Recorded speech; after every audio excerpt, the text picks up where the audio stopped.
Assalamualaikum warahmatullahi wabarakatuh. Oke, pada kesempatan hari ini saya ingin berbagi tips bagaimana cara memulai bisnis menangkar lovebird warna.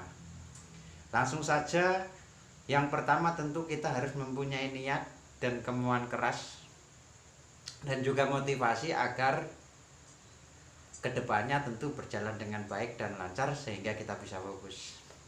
Untuk yang kedua, tentu kita harus mempunyai dan mempelajari dasar-dasar ilmu beternak lovebird. Dasar-dasar ilmu beternak lovebird itu banyak sekali, untuk meliputi tentu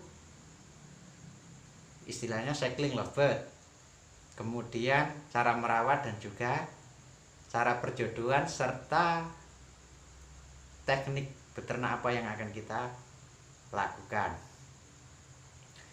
Untuk yang ketiga, tentu kita harus mempunyai yang namanya mentor. Mentor itu adalah orang yang kita percaya, orang yang lebih tinggi ilmunya dan tentu pernah melewati proses bagaimana beternak lovebird warna.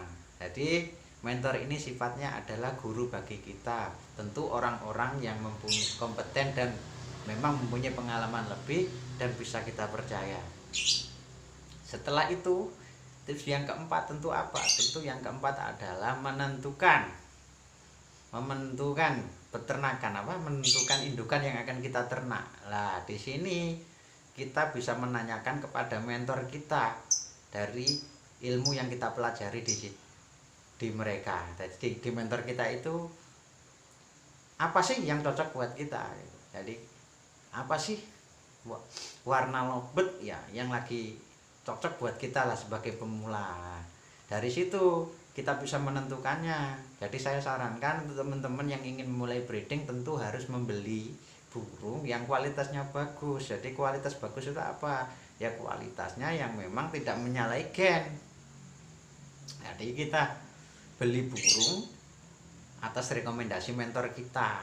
Jadi tentu berdasarkan ilmu yang kita pelajari tadi. Misalnya kita beternak warna, oke lah kita memulai dari biola atau PB lah.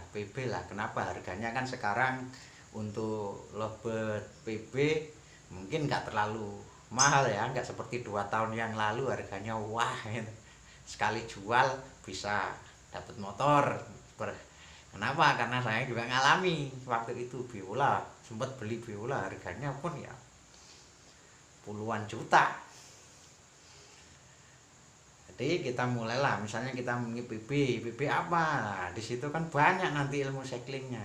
Misalnya kita pilih PB Visery, maka jodohnya PB Visery yang bagus itu yang apa gitu ya. Ya tentu PB Visery yang bagus tentu ya yang memang darahnya murni Visery. Entah itu pakai silangan dari PB, entah silangan dari biola atau silangan mungkin dari gen yang lain tapi tetap darah Visery. Jadi di situ kita jodohkan yang sama-sama Visery. Ingat, menjodohkan itu tetap tadi kita harus mengetahui ilmu dasar warna. Jadi ini diternak ini nanti menghasilkan seperti apa. Nanti kita bahas ke sesi berikutnya. Jadi kita tentukan jodohnya yang bagus. Kenapa? Jodoh yang bagus tentu hasilnya akan bagus, istilahnya seperti itu, dan tentu mendongkrak nilai kualitas dari breeding warna kita. Kan kita tahu sekarang banyak nih peternak yang istilahnya beternak, mohon maaf ya, ngawur tanpa ada dasar ilmu. Ya memang karena lovebird sifatnya gampang diternak, entah sistem pakai box, entah sistem pakai koloni, tapi itu gampang diternak.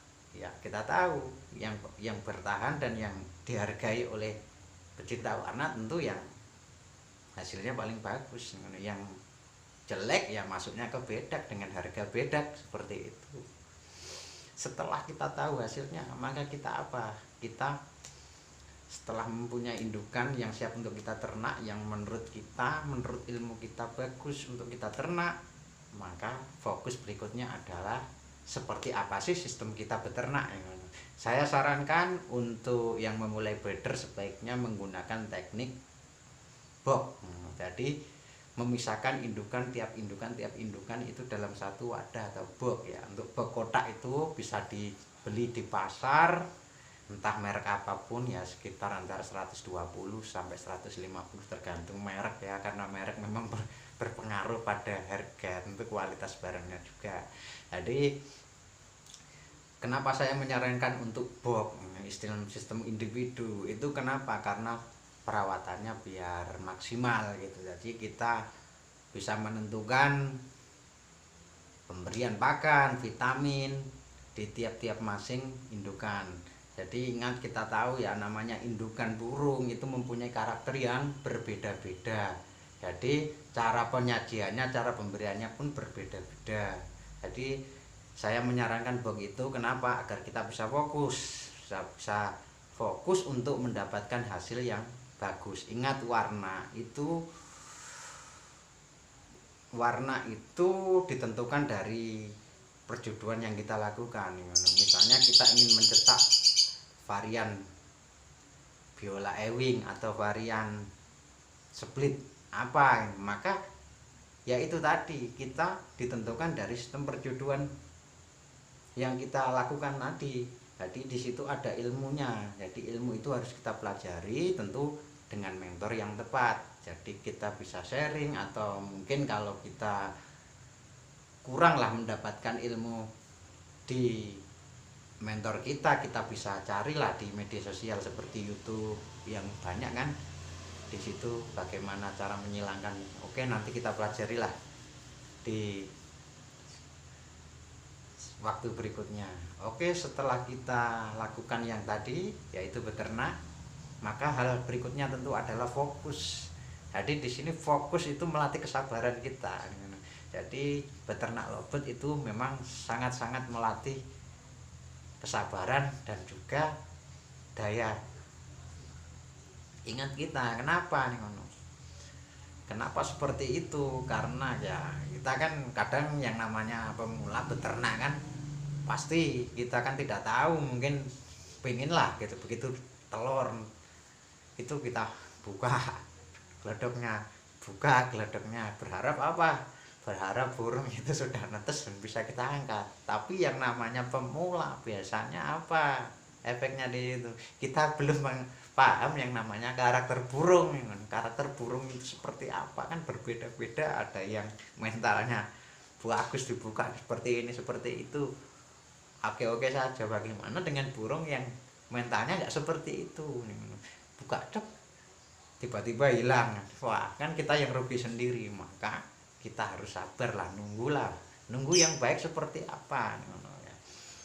Gampang kok, lobet itu sifatnya seperti ini. Ketika lobet itu mengerami istilahnya telurnya, tentu dia yang betina lebih aktif di dalam, yang jantan di luar, biasanya seperti itu. Nanti ketika netas biasanya ada tandanya apa? Ada cangkang telur yang dibuang lah. Itu kita hitung saja, hitung yang bagus seperti apa ya, 14 hari misal 14 hari berarti kan 2 minggu. Nah, 2 minggu baru kita mungkin bisa lah mengambil anakannya. Tentu apa, selama proses pembuangan cangkang itu tentu kita harus menyiapkan asupan untuk mengelola anaknya, seperti jagung muda. Itu tentu butuhnya lebih banyak. Kenapa? Karena lobet sifatnya tentu untuk anakan ikan tentu kan dilembutkan. Itu millet juga diperbanyaki. Kemudian air harus ganti setiap hari yang bersih. Kenapa? Agar anakan juga bagus dan tidak terserang penyakit. Tentu kita kasih vitamin penambah penunjang agar bayi lobet yang istilahnya dijuju oleh induknya itu baik, istilahnya tidak mengalami yang namanya terserang penyakit seperti itu. Setelah proses itu selesai, tentu kita ini yang paling penting. Tentu kita kan butuh yang namanya penjualan lah, istilahnya marketingnya. Ini jual marketingnya ini kemana nih?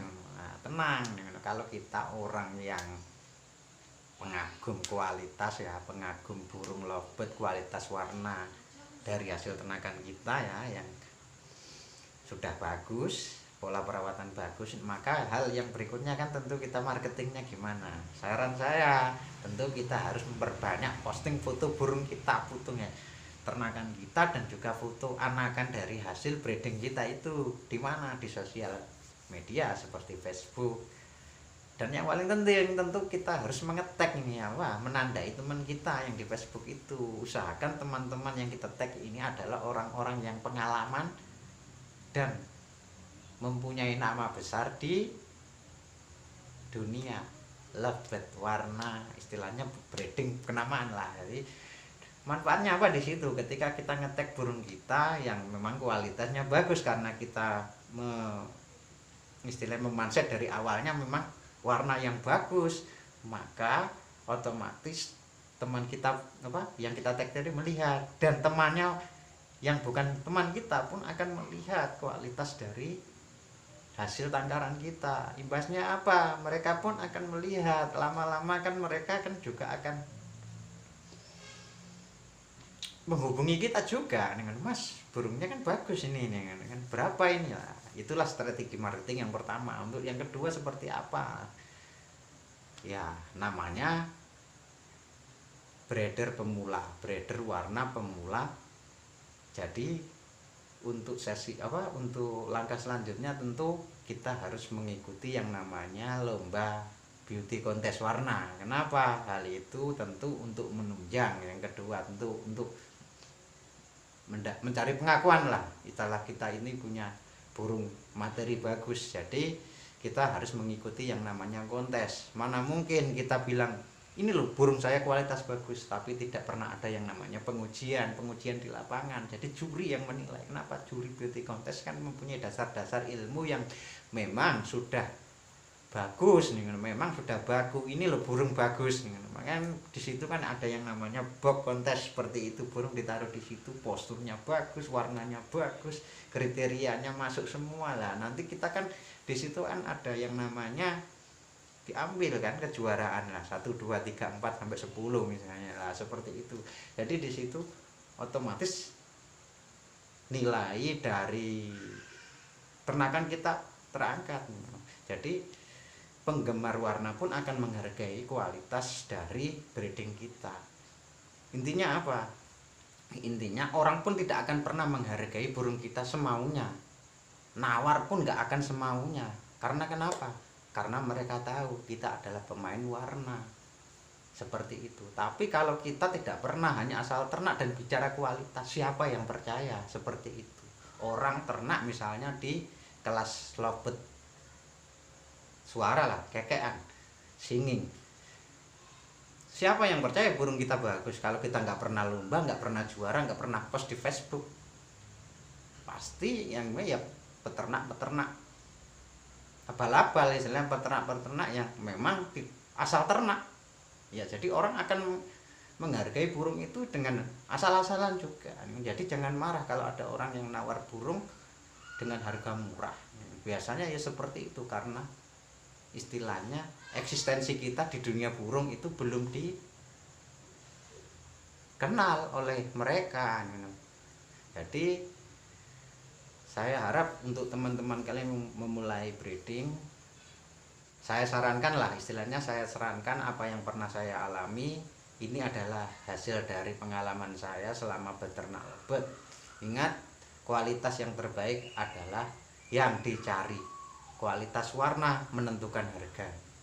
Peternak bagus adalah peternak yang fokus dan peduli dengan ternakannya. Salam kicamania, yuk ngopi bareng.